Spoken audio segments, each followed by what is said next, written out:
A change in the weather is sufficient to recreate the world and ourselves. Marcel Proust, French novelist.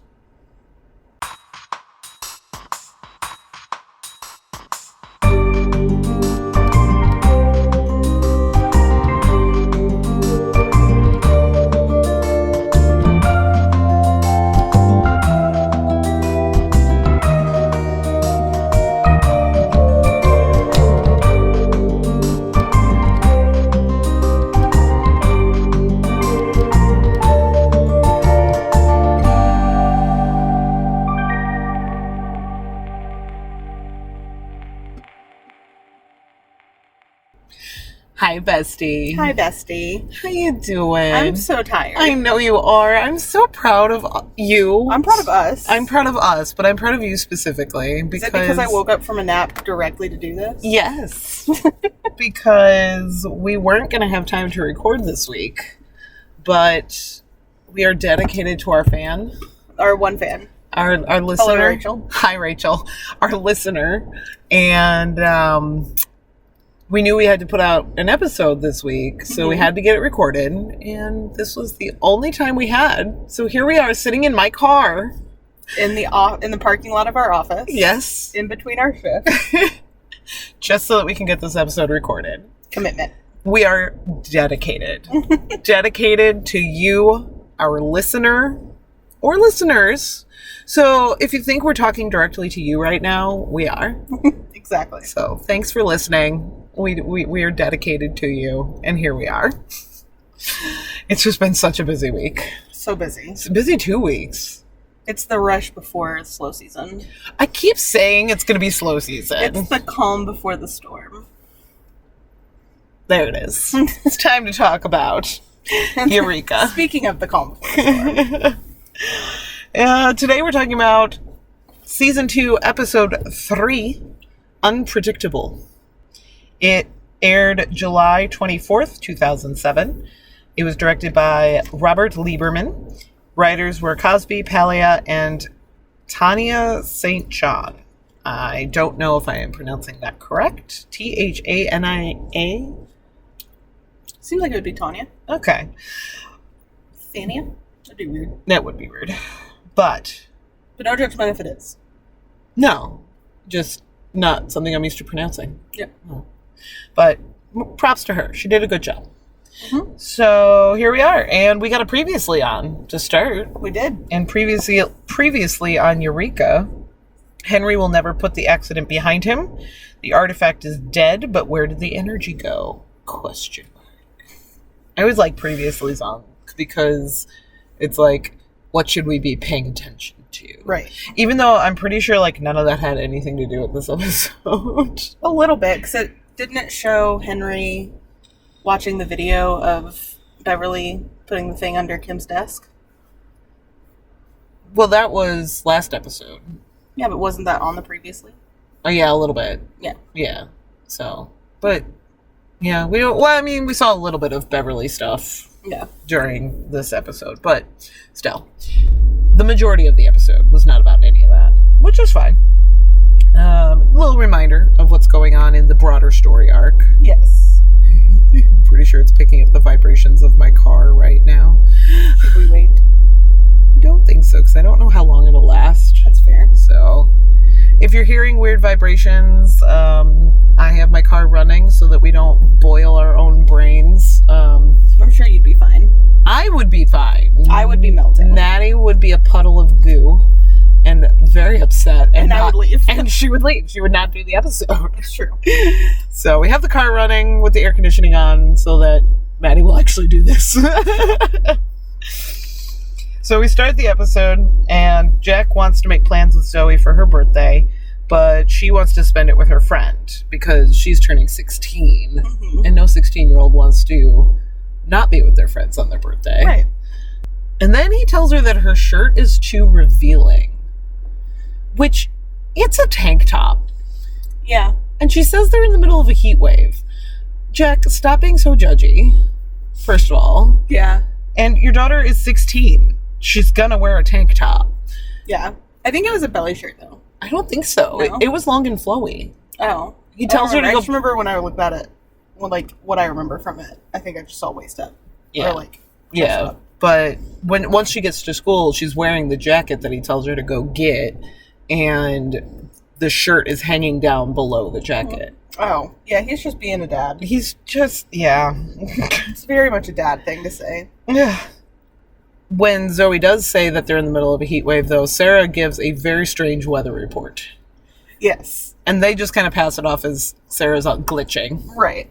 But it is a very strange forecast. We're in the middle of a heat wave. Today's forecast calls for heat, frost, rain, hail, gale force winds, and severe lightning. And then Zach. Again, I'm doing it. Zoe and Jack is now Zach. Jack brings Zoe to school and tells Pilar that Zoe has plans for her birthday, but then we find out that Pilar and Jack are in cahoots. Yes. They're planning something. She winks at him, and of course, Allison is like, pretty sure that's illegal. But it's not like that, Allison. He doesn't like them young and brunette. He likes them old. Did you catch this interaction? Yes. Where he's like catches himself almost calling Allison old. And they're flirting back and forth, being all cute. Oh my gosh, they are so much flirting. I did write that Jack invites Allison to the party and they flirt.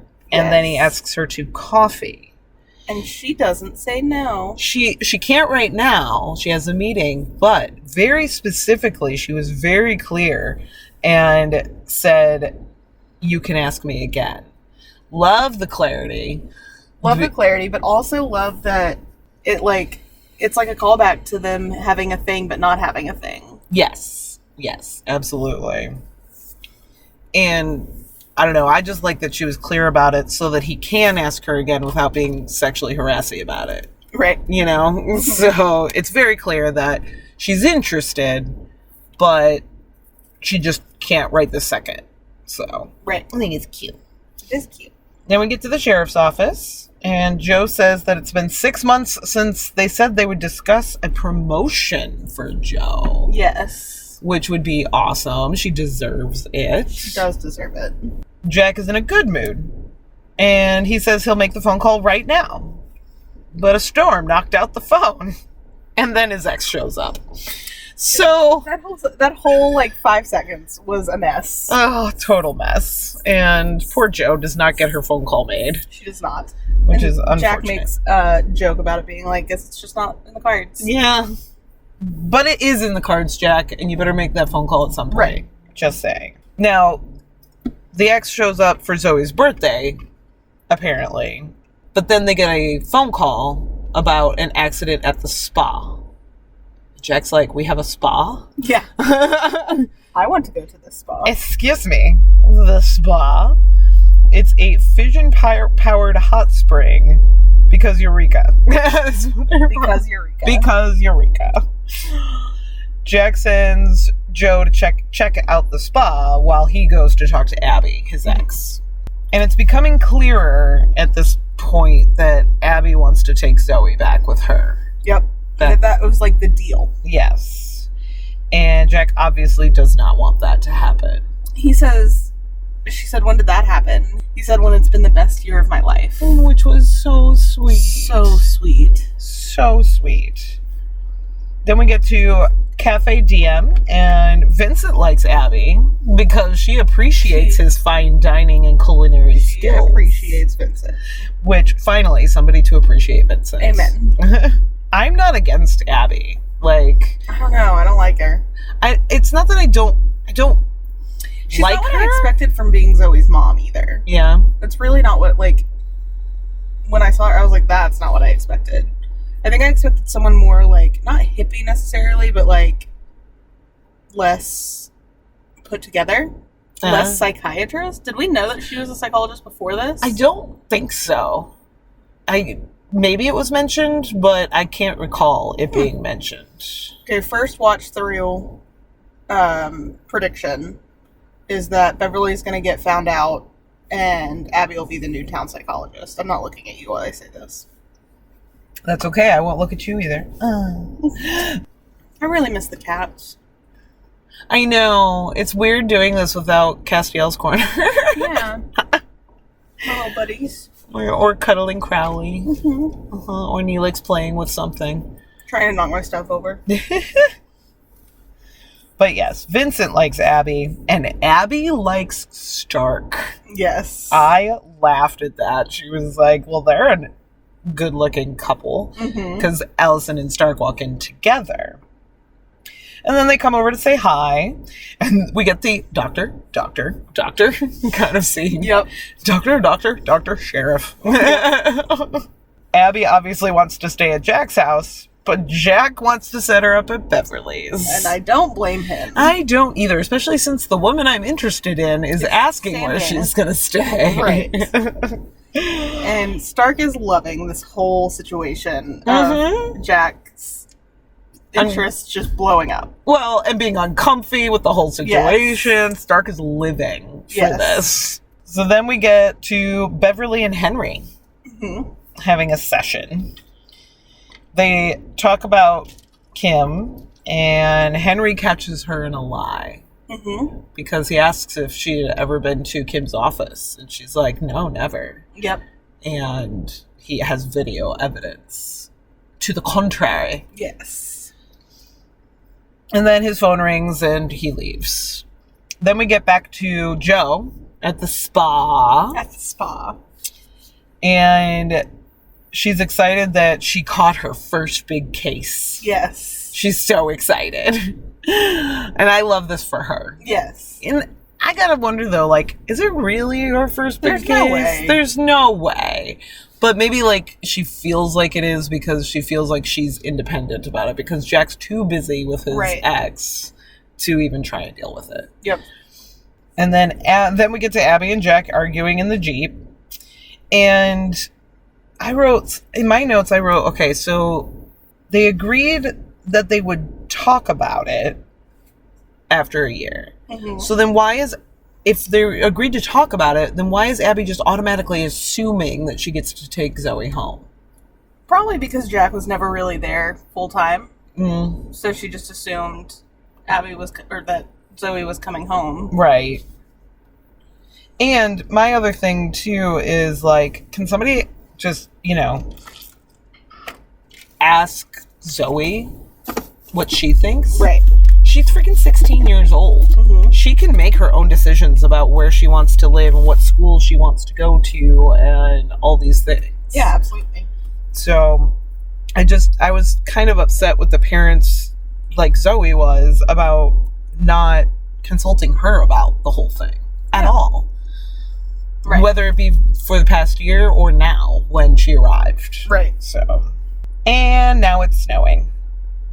And Abby is concerned. Rightfully so. It was a heat wave. It was a heat wave earlier that day. And now it's snowing. So Jack heads over to the spa to see what's up. Fargo is a member. Because of course he is. Of course he is. Apparently you have to be a Global Dynamics employee. Yes. To get membership. So that does not include Jack and currently or previously not Henry either. Right. They go, the grotto where the hot springs are flash froze during the night sometime. And there was a guy there. And they tried to touch him of some sort. But then he falls over and shatters into 1,000 pieces. Yep. Which is real creepy. Terrifying. And this is to me, the worst way to die. Cold. Cold. Freezing to death. No, thank you. Joe, Jack, and Henry inspect the body pieces. Yes. Gross. And Jack starts projecting. Yes. Temperatures would have had to have dropped to minus 460 degrees Fahrenheit, like that. Yeah, but you see what happens when they change the natural order of things? I mean, everything's under control, and then somebody throws a wrench in something that's working perfectly fine for her own selfish reasons, and then your life is shattered, and she's blaming you. What? Are we still talking about the reactor? Yeah. What? And then they find a thumb, and Henry IDs the body, because he's got this portable fingerprint scanner. I really like that she's like, does a thumb work? And they're like, if that's a thumb, as a like, does it really look like something else? A thumb? Have you ever seen what they're implying it could be? It would have been cold. See, I was like, I know they're trying to make it all, like, dirty, but I was like, I guess you could mistake a thumb for a toe.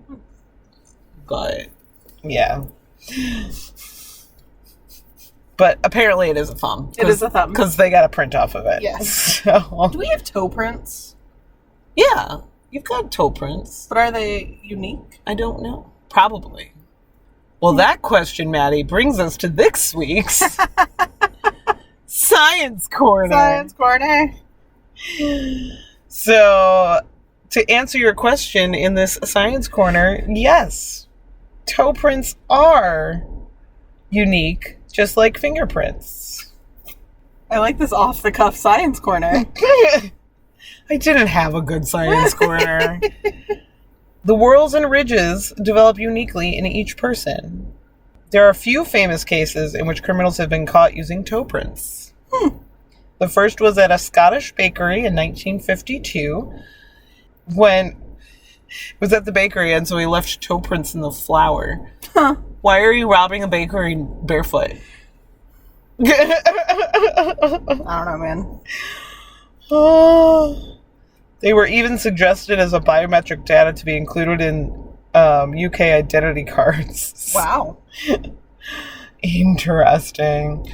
That I just got from BBC Science Focus website. Perfect. So that's what I got. So that's this week's Science Corner. I'm glad I could help you find a science corner. I'm glad to. Science corner. So then we get back to global dynamics with Allison, and she's being passive aggressive. Shocking. She's with Fargo over at Baxter's lab, and Baxter studies primates and is a playboy. He sure is. He's doing a lot of Socializing. field research. Yes. But, I mean, if he's here for it, and the women know the deal, and they're there for it, then they're all consenting adults and happy about it. Sure. Yep. Sure, why not? But I suppose that does make the list of candidates to be upset with him to want to kill him a little longer. Yeah. And then Allison gets an email with an attachment. And just opens the attachment. She doesn't know who this email is from. She just goes ahead and opens the attachment willy-nilly. Don't we get emails about this at work all the time? We get training on this. Don't open emails if you don't know who it's from or why they're sending it or whatever. But no, Allison apparently has never had the training we've had because she just goes right ahead and opens it up. And it's about Kevin. And it's scary stuff because it's like pictures of him and him at Global Dynamic in interesting places. Yes. And she's terrified. She's scared because yet again, like, all this stuff is happening with her son that she has no clue about. Right. And then Henry is trying to autopsy the body pieces, and he gets a time of death from the watch because Jack comes in and he's like, it's going to be hard to do time of death because of the frozen. He says, well, his watch stopped. So let's look at that. Let's look at that part. So then quickly cut to Abby at Tesla school and picks Zoe up from school. Yep. Zoe's very surprised she's there. And very excited. Yeah, very excited. It's her mom. It's her mom. She wants to see mom. Cool, let's go. But Jack gets mad because he wants to be there for the big conversation. It's understandable. Like, I mean, parents going behind each other's back is a very good co-parenting. True. But he also did jump to conclusions. Like, oh, you're picking her up, you must be talking about stuff without me. And he comes in hot to the yard of the bunker where Zoe's just like showing her, this is where we live, you know? The conversation hasn't even been brought up yet, but Jack just assumes that it has. Yep. They tell Zoe about the argument, and she's rightly upset about it, but here comes the dust storm, so they all have to zoop into the bunker. So far we've had a flash freeze. Yes. We've had snow. We've had a heat wave. Mm-hmm. We've had a big thunderstorm. Mm-hmm. And now we have a dust storm. Yes. Crazy. Yes. Sounds like the South right now. Sounds like just weather right now. Like Weather right now is insane. it's pretty nuts. What did I read today? It was on the news. As we're doing this podcast, 5 million people are under severe thunderstorm watches across the U.S. Wow. as severe weather fires up along 1,500-mile stretch from Texas to New York. Wow. Yeah, so more than 5 million. That's a lot. Yep. And that's just a big long stretch too. Yeah. Surprised it doesn't reach down here. Like over the Gulf. I'm sure we'll get our part. Yeah, we will. Probably in the next couple of days. Yep. More than 21 million people across the central and southern U.S. have been placed in a level 2 risk. Could do a whole science corner on that. Yeah. What's level 2 mean? But yeah, when we duck into the bunker, almost immediately, Abby gets to meet Sarah. Yes. Which is cute, because she's very alarmed. Kind of taken aback. Because this is before Siri, so things talk, like, and it's probably before Alexa, like, people, like, your items talking to you back then would be very jarring. Yes, your house, a smart house is not ubiquitous. Like, right. Smart home things were not in every home yet, so yeah, it would have been weird. But I love Sarah's, like, I thought you'd be taller, or Yeah, whatever. she's like, I think she said something, yeah, it was either I thought you'd be taller, or you don't look like how I pictured, or something like that. You're like, not what I pictured. Yeah. Like, is my ex and my daughter talking about me? Right. What's going Is this on? a compliment? Is this a dig? Yeah. And I'm still not even sure if Sarah means it as a compliment or a think she does dig. mean it as a compliment. I think she's being protective of Jack. And Sarah does say that Mr. Pullman prefers meteorologist. He's And not very weatherman. particular about that. Yes. Because, well, it makes sense, because fun fact, not all weathermen are meteorologists. Correct. And not all meteorologists are weathermen. Mm-hmm. Because you can be called a weatherman being just a reporter on the news, Right. a reporter of the thing. But to be a meteorologist, you have to have degrees and you have to meet certain specifications. Yeah. So I get that. Absolutely. Yes, call him what he is. He is a meteorologist.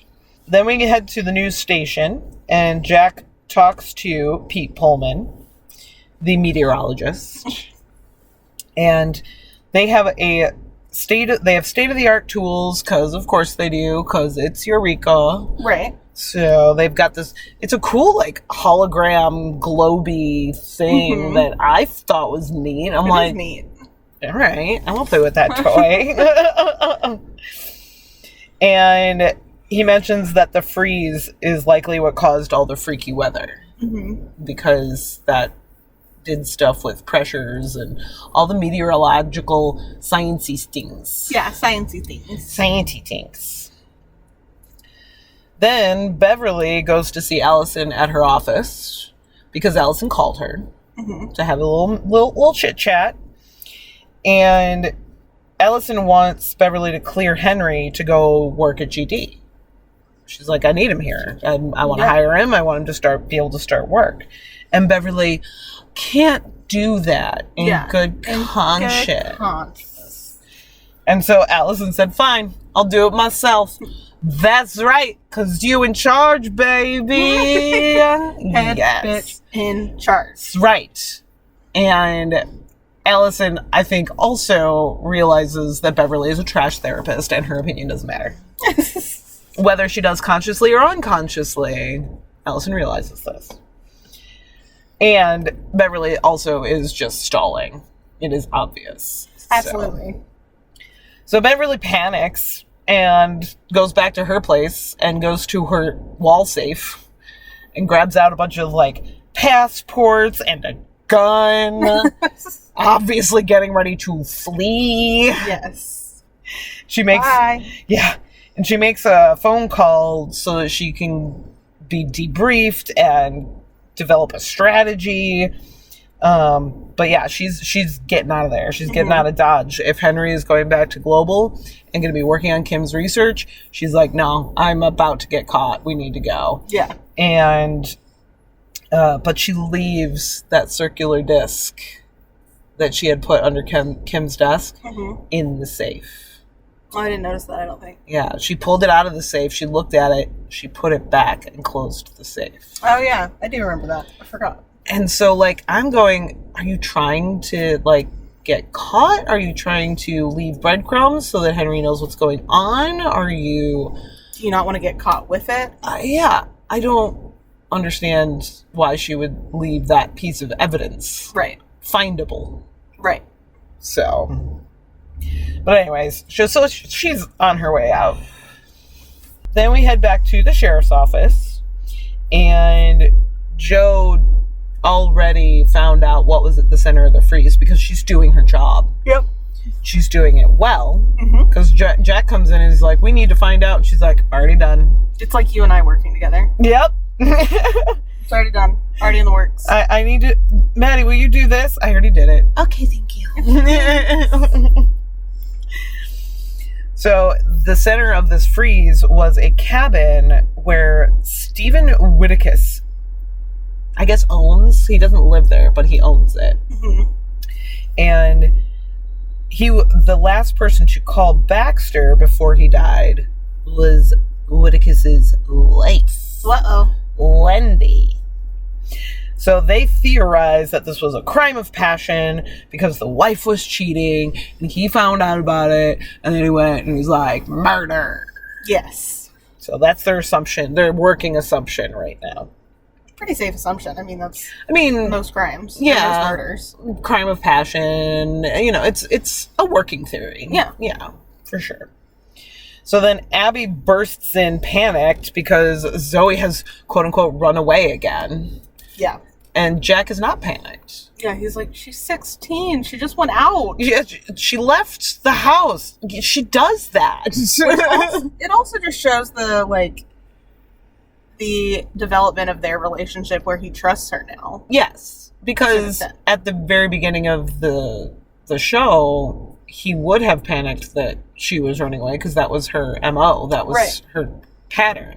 But they have gotten to the point in their relationship and in their trust that he trusts that she won't just leave. She might get mad and go cool off or go talk to Pilar or something like that, but he knows. She's 16. She's mad. She's going to go out for a bit. She's allowed to take a walk. Right. She is not under house arrest. So Jack knows that he needs to work, but he also needs to talk to Abby. So he's like, come with me. Just come with me to this cabin. I need to do both things, and so come on with me. See, things do change. Yeah. I am prioritizing both things that are important to me. Right. Which, good on you, Jack. Good problem solving. And, of course, they play the blame game a little bit on the way there. Yeah, of course. Because... who doesn't at some point in their lives play the blame game with their partner? Yeah, especially their ex-partner. Yeah. And then we get lightning. New storm. Lightning almost strikes both of them. He says, welcome to Eureka, and gets her inside. But meanwhile, Joe went to go talk to Wendy, the wife, and Wendy admits to sleeping with Baxter. And so Joe needs to ask her husband some questions. She looks very concerned.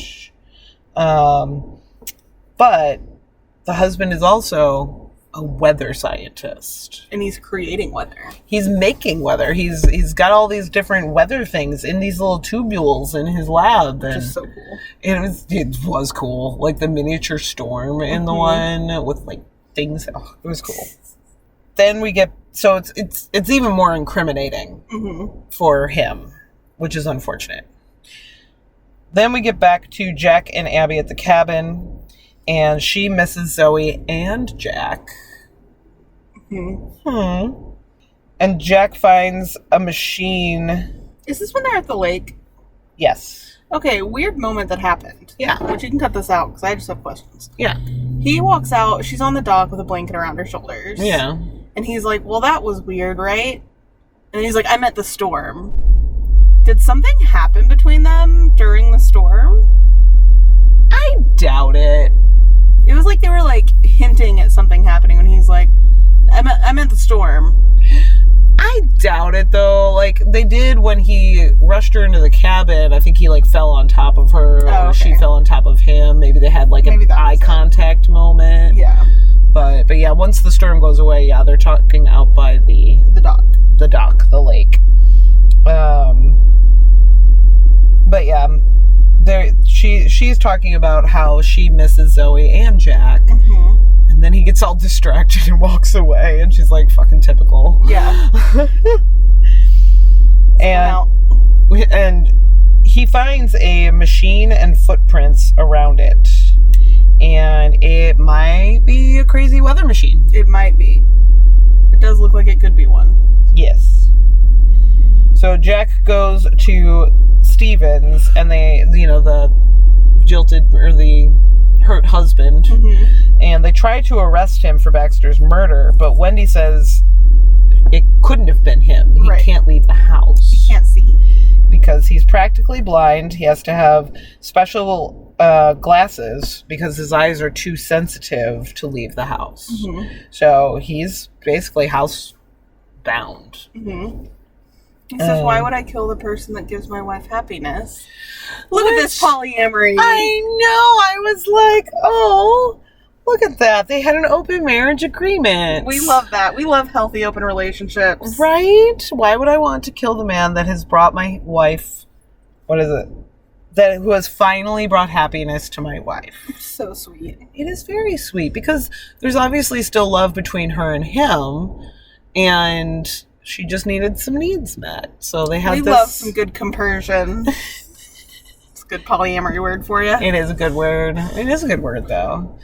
But yeah, it is kind of lovely to see a show, even if it's not like plotline, they acknowledge that this could be a healthy, open relationship. Right. Then Allison and Nathan are in town, and she confronts him about the files about Kevin. And he tells her that about the connection between Kevin and the artifact. And all I could think when I'm watching this is, that's nice and all. But can why? Someone please let this mother make informed decisions about her child's health care? Correct. And Especially mental health someone care. that knows the severity of the artifact and all of these things. Like, if it was just, like, some random woman, maybe. But, like, still no, but maybe. But she's a scientist in her own right. Right. Exactly. Like, explain her, and so that she... Yeah. Same. It was... made me so mad, because I'm like, even this person that was supposed to love her and care for her and her child, because they were married. Yeah. Like, all this started when they were married, if you if you look at the timeline. So it just was angering me so much. I'm with you. And then a storm comes up, and they get in the car, and Kevin doesn't like it, and he yells at the hail to stop. And then it stops. And it stops. Weird. Yep. Or coincidental. Right. I mean, we are having real freaky weather. Correct. But it's still very weird.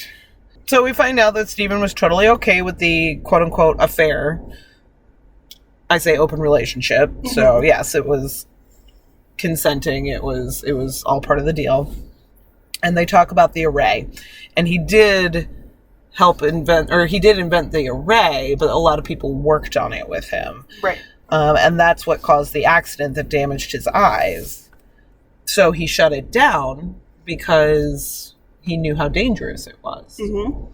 But Pullman was part of that team. And Pullman is the one that's been predicting all this freaky weather. And Pullman likes attention. And Pullman wants to be taken seriously. Now the pieces are starting to fit together a little better. Yep. So Allison and Jack go to talk to Pullman. And we find out that Pullman started the storms so that he could predict them and be the hero. Jackass move there, dude. Oh, yeah, absolutely. I mean, granted, he really didn't intend to kill anyone. But this is what happens when you mess around with really dangerous weather machines. Yeah. That blinded people and, like, are dangerous and shut down for a reason. Yep.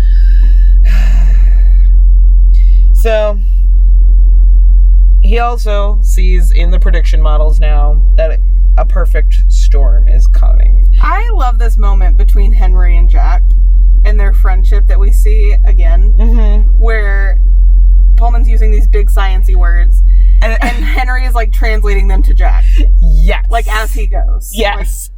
Like, sciencey, sciencey, sciencey. Perfect storm. Sciencey, sciencey, sciencey. Big freeze. Ice funnel of death. Yeah, that's what it is. Now, so from here they come up with a plan. Jack has to manually aim the dish to make steamy water. Is what I put. Steamy water. Steamy water. Steamy water. So he's got to manually aim the dish, and he goes out into the storm and starts aiming the dish, but then gets blown backwards by the wind. And the physical comedy of this scene, where he's trying to walk against the wind. Yes. And Allie says, "How hard is it to push a button?" And he says, "You want to do it?" I love this scene. It's one of my favorites. It's classic. Yeah. So he ends up pushing the button. He pushed the button. He pushed the button. And the lake gets heated, and they saved the day, and Carter wants a raise. I don't blame him. I don't either. But also, Carter, Joe needs a promotion. Just saying. Let's all lift up. Let's lift each other up.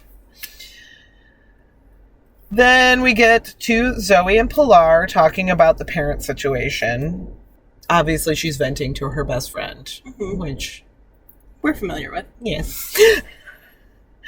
And Pilar brings Zoe to her surprise party. There's no good reason to lie. Well, actually. Well, there is a good reason to lie. Here we are.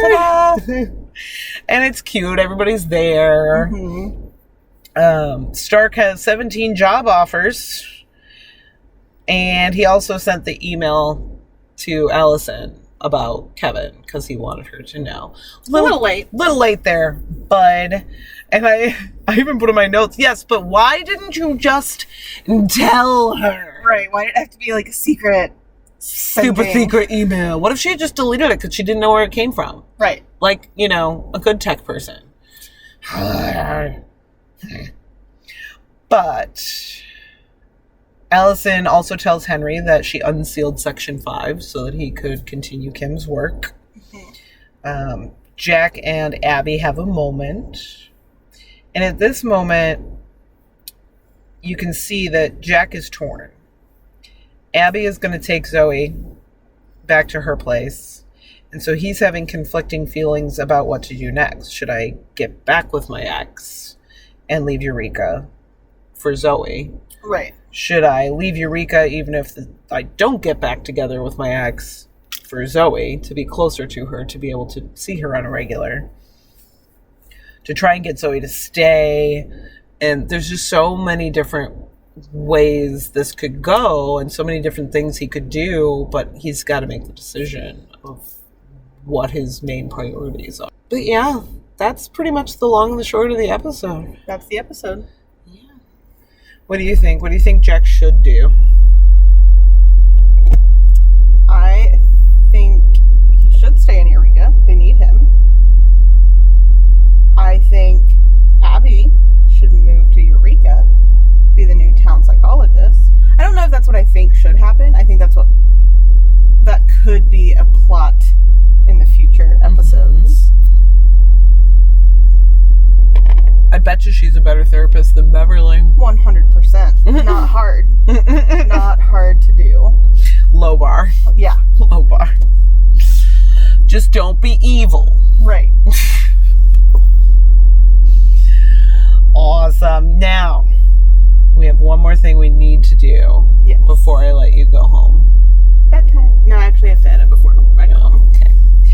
one more thing we need to do. Let's do it. We need to play a game called Smash or Pass. Smash or pass? Smash or Pass. Pete Pullman. Pass. Pass. He's just Smarmy. smarmy. Yeah, like, not confident, obviously, because he had to create a storm to feel like a hero, and confidence is key. And yeah, no, you're just kind of gross. Okay. What about Steve Whittakus, the one that allows his wife to have happiness? I mean, his whole vibe is a smash. Yeah. I don't know if physically it's smash. Yeah. Cuddle. What about his wife, Wendy? Pass. She's too, like, cute, innocent, Yeah. like, meek. Yeah. Yeah. She's not my jam. No. What about, I mean, we don't really see him, but what about Baxter and his reputation? Pass. I don't know. He's probably pretty good at it. Yeah. I'm going to smash that. I mean, I'd probably smash, let's be honest. Obviously before he died. Right, not in pieces. No, not in pieces. But, I mean, I suppose we could just push him over and smash him literally. He was smashed. He was. What about Smash or Pass Abby? Pass. Pass? I really don't like her vibe. No? No, it may just be because I'm dealing with, like, the not what I expected from her. Yeah. So I don't know. Yeah. I'll need more time with her. I don't know. I think I'm passing because I would need more time with her too. I'm like on the fence, but like, I don't know. I don't think she's the type I would go up to at a bar kind of thing. She's giving me shitty ex-wife vibes, I think, and I don't like that. Yeah. So we're going to pass Abby. Mm-hmm. What about Smash or Pass controlling the weather? Smash it all day long. You and I would not get along if we had the No. It would be perfect because it would be 75 degrees. Yes, okay. Partly cloudy. Maybe 72. Partly cloudy. Yeah. Except on days when I want to go to the water park and then it'll be hotter. And I'll stay inside. Exactly. That's fine. Yes. But most days, 75 degrees. Smash. Smash it all the way home. We have a little rain every now and then. Yeah. Okay, perfect. Oh, we need rain. No, the earth needs rainstorm. rain. We need rain. And we can have rainstorm, but not like flooding kind of storm. Yeah. But in a nice, good, gentle rain that's really good for the like plants and stuff. Mm-hmm. And not hail. No hail. That's going to destroy my car roof. We had hail the other day, and I've got dents all over my roof now. So mad. Where's that cloud seeding? To prevent hail. Anyway, we did it. We did it. We are dedicated, and we did a whole episode in my car. Back to work we go. Back to work we go. Until next time, I'm going to roll those credits.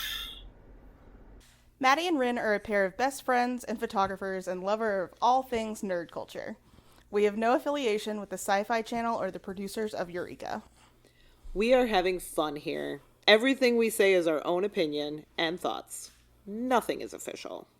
If you want to contact us, you can email or find us on Instagram and drop us a line there.